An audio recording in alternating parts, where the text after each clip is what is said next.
আসসালামু আলাইকুম প্রিয় শিক্ষার্থীবৃন্দ, আশা করি প্রত্যেকে ভালো আছো। যেখান থেকে এই ভিডিওটি ক্লিক করেছো, ভিডিওটি না টেনে সম্পূর্ণ দেখার চেষ্টা করো, কারণ এই ভিডিওটি একজন শিক্ষার্থীর দেখা খুবই জরুরি। কেননা শিক্ষার্থীদের জীবন মরণ অর্থাৎ শিক্ষার্থীদের জীবন নিয়ে খেলার প্রচেষ্টা করছেন শিক্ষাবিদরা।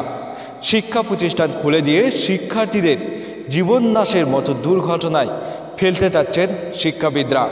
কিভাবে তাদের পরিকল্পনা সাজানো হয়েছে অবশ্যই জানতে পারবেন। তবে তুমি যদি আমাদের এই শিক্ষার আলো ইউটিউব চ্যানেলের নতুন শিক্ষার্থী হয়ে থাকো, তাহলে অবশ্যই প্রতিনিয়ত এই ধরনের শিক্ষামূলক ভিডিও দেখার জন্য আমাদের শিক্ষার আলো ইউটিউব চ্যানেলটি সাবস্ক্রাইব করো, সেই সাথে পাশে থাকা বেল আইকনটি বাজিয়ে দাও। পাবে নিত্য নতুন শিক্ষামূলক ভিডিও দেখার সুবর্ণ সুযোগ।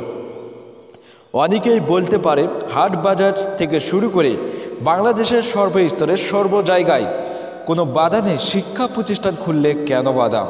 তাদেরকেও বলবো এই ভিডিওটি সম্পূর্ণ দেখবেন।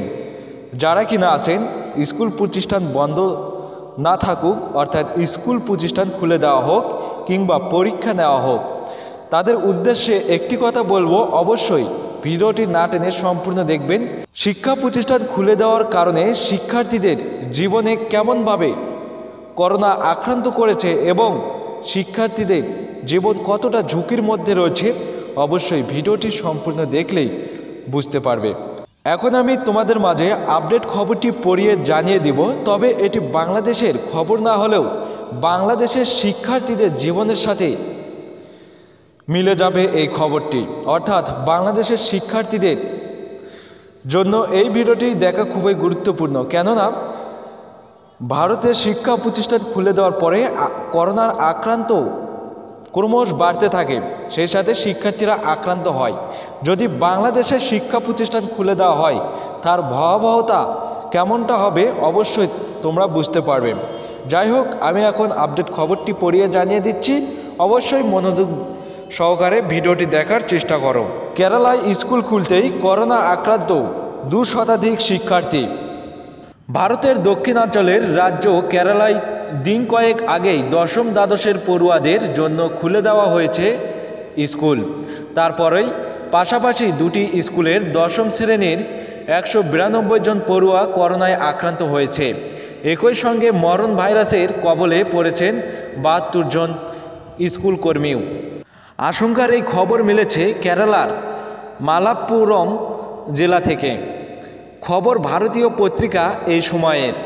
ভারতীয় সংবাদ মাধ্যমকে মালাপ্পুরমের জেলা স্বাস্থ্য আধিকারিক জানিয়েছেন, একজন ছাত্রের শরীরে করোনার খোঁজ মিলতেই কন্ট্যাক্ট ট্রেসিংয়ের কারণেই বাকি পড়ুয়া ও কর্মীদের টেস্ট করানো হয়েছিল।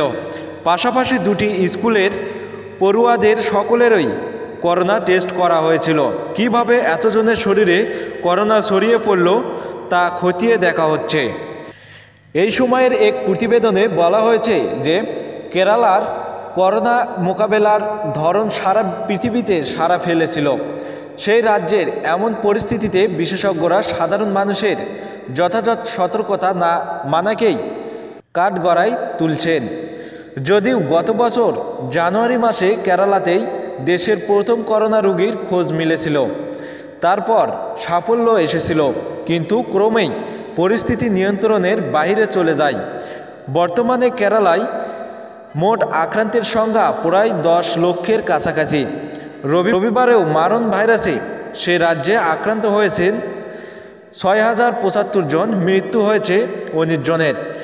কেরালায় শিক্ষা প্রতিষ্ঠান খুলে দেওয়ার ফলে শিক্ষার্থীদের মধ্যে ব্যাপক হারে করোনা ভাইরাস ছড়িয়ে পড়ে। প্রিয় শিক্ষার্থীবৃন্দ, তাদের ধারাবাহিকতায় বাংলাদেশের শিক্ষা প্রতিষ্ঠান খোলার ব্যবস্থা করছেন, অবশ্যই খোলার পরিকল্পনা করেছেন শিক্ষাবিদরা। তবে শিক্ষা প্রতিষ্ঠান খুলে দিলেই যে স্বাস্থ্যবিধি মেনে শিক্ষার্থীরা স্কুলে যাবে কিংবা স্বাস্থ্যবিধি সম্পূর্ণভাবে মানতে পারবে তা কিন্তু মোটেই নয়। তবে বাংলাদেশের জনবল সবচেয়ে বেশি এবং ঘনত্ব বেশি জনগণে, তো সেই ক্ষেত্রে বাংলাদেশের শিক্ষার্থীদের কী অবস্থা হবে, যেমনটি হয়েছে কেরালায় শিক্ষা প্রতিষ্ঠান খুলে দেওয়ার ফলে। সম্পূর্ণ ভিডিওটি দেখার জন্য অসংখ্য ধন্যবাদ। এই ছিল ভিডিওর মাধ্যমে তোমাদেরকে জানাবার বিষয়টি।